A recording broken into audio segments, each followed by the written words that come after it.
Szia Bea! Örülök, hogy elfogadtad a meghívásomat, és akkor térjünk is a tárgyra. Arról szeretnék veled beszélgetni. Ugye én tudom, hogy neked nagyon szép eredményeid vannak a fogyókúra terén, és hogy sikerült neked lefogyni ezt a nagyon-nagyon szép eredményt, amit most én nem mondok ki, hanem meghagyom neked, hogy mondd el te.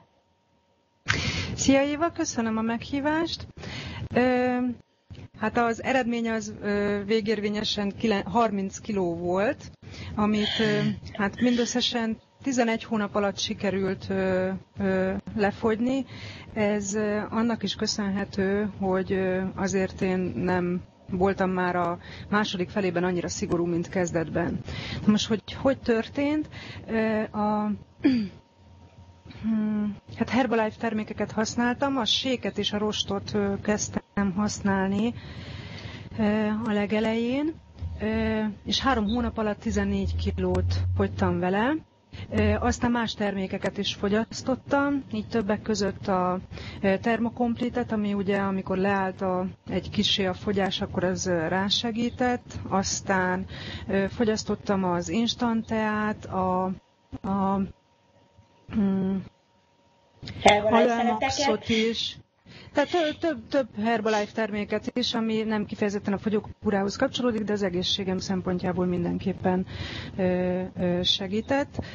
Hogy emellé hogyan táplálkoztam, az nagyon meghatározta szerintem egyáltalán a fogyókúrát, és ez mindenkinél így van, hogy egy életmódváltás nagyon fontos, hiszen ezek nem csodaszerek, tehát nem élhetünk ugyanúgy, és kapkodhatjuk be a bogyókat, hogy lefogyjunk, hanem komolyan át kell gondolnunk az eddigi életünket, meg az életvitelünket, és azon változtatni kell. Igen, és úgy gondolom, hogy ez azért ahhoz, hogy valaki életmódot váltson, vagy étrendet váltson, ahhoz időt kell hagynunk magunknak. Most te hogy érzed, vagy hogy tapasztalod, hogy mennyi volt az idő, amíg sikerült úgy teljesen átállítanod az étkezésedet az egészségesebb életmódra, vagy étrendre? Hát nyilván, mint minden fogyókúránál, vagy egyáltalán bármilyen életmódváltásnál a kezdet az nagyon nehéz volt, hiszen jóval kevesebbet ehettem, meg teljesen más típusú ételeket. Például az egyik nagy dolog volt, hogy a szénhidrátot azt szinte teljesen lecsökkentettem, illetve hát olyan szénhidrátokat fogyasztottam, amit korábban azért nem annyira. Gondolok itt mondjuk a teljes kiörlésű lisztből készült kenyérre inkább, pékáróra nem nagyon, de azt is igyekeztem teljesen mellőzni az étrendemből, és nagyon sok olyan gabonát használtam, amit ugye ilyen reformboltokban lehet kapni, például kölest, hajdinát, kuszkusz, bulgurt, vörösláncsét, amit én korábban azért annyira nem használtam a főzések során, de nagyon kellemesen csalódtam, tehát ez volt az egyik, ami hogy a szénhidrátot ilyen módon megváltoztattam, bár ebből is nagyon minimálisat használtam. Tehát ugye a rizsből is csak barna rizst, és tényleg nagyon keveset, tésztát gyakorlatilag egyáltalán nem, főként zöldségeket, és abból is hát igyekeztem minél többféle nyers zöldséget is, ami szinte egyáltalán nem volt rám jellemző. Na most, hogy ez mennyi ideig tartott? Hát a legnehezebb ugye az eleje az egy olyan a pár nap, aztán míg az étrenddel átáll az ember, az körülbelül 2 hét, de amíg beáll a főzési szokás is, szerintem egy olyan 1-1,5 hónap alatt úgy ehhez vagy erre rá lehet úgy hangolódni, én úgy gondolom. És hogy fogadta ezt a családban? Ugye az így mi magunkban, ugye ha eldöntjük, hogy elkezdünk fogyókúrázni, vagy étrendet váltunk, én úgy gondolom, hogy magunkban ezt így le tudjuk rendezni. Igaz, hogy ehhez is nagy akarat kell, de ott van inkább a nagyobb probléma, ahol a család is ott van mögöttünk, és ugye a férj nem biztos, hogy ha eddig tésztát evett, akkor azt mondja, hogy akkor most innentől nem fog tésztát enni. Tehát neked ez hogy sikerült beillesztened így a család étrendjébe is? Hát azért volt olyan, hogy kétfélét főztem, tehát hogy úgy pótoltam, hogy mondjuk a köretet maga magamnak zöldséget pároltam, a páromnak viszont azt főztem, ami úgy hozzáillik. Tehát hogy tényleg voltak ilyenek, hogy kétfélét. Aztán neki, mivel látta az eredményeimet, és neki is volt néhány kiló súlyfölöslege, és ez megtetszett, így akkor ő is így próbálta, hogy neki is úgy főzzek, aztán később ő is használta a termékeket, tehát ő is jó eredményekkel zárta a kitűzött céljait, úgymond. Tehát ilyen szempontból nem volt nehéz nálunk ezt megoldani. Hát ez is gondolom akarat kérdése, meg hogy állítod be, vagy hogy adod elő ezt az egészet, én úgy gondolom, ez is sokat számít. Vagy pedig szerencsés helyzetben vagy, és könnyen vette az akadályokat a párod. Hát inkább ezt mondanám, hogy szerencsés vagyok ilyen szempontból.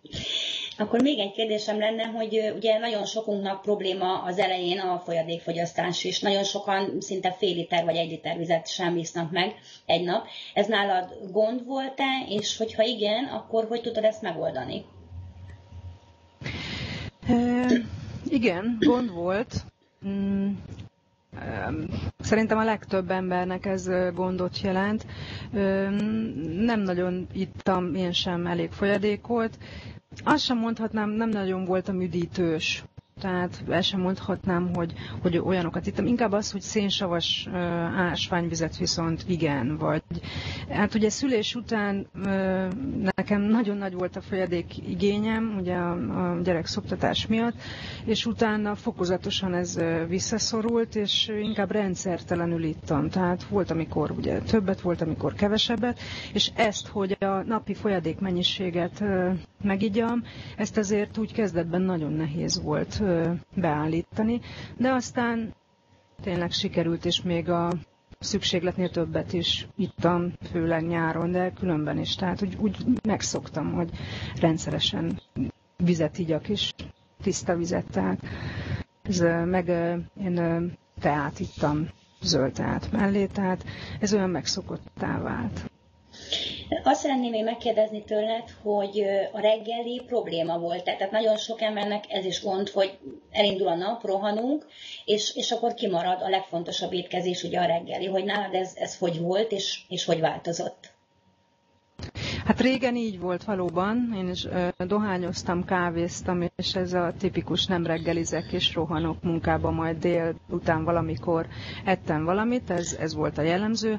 Hát ez a terhesség és a szülés után azért megváltozott, tehát reggelizni mindig reggeliztem, de így a shake fogyasztásával jelentősen átalakult a reggeli szokás, mert ugye, ha az ember szénhidrátot reggelizik, akkor utána gyorsan éhes lesz. Tehát ez így volt nálam is ugye, a szülés után, és a sékfogyasztással pedig ez abszolút megváltozott, és sokkal jobban éreztem magam, és nem jöttek rám ilyen korán mélységrohamok, vagy esetleg ettem egy almát, és ez elég volt.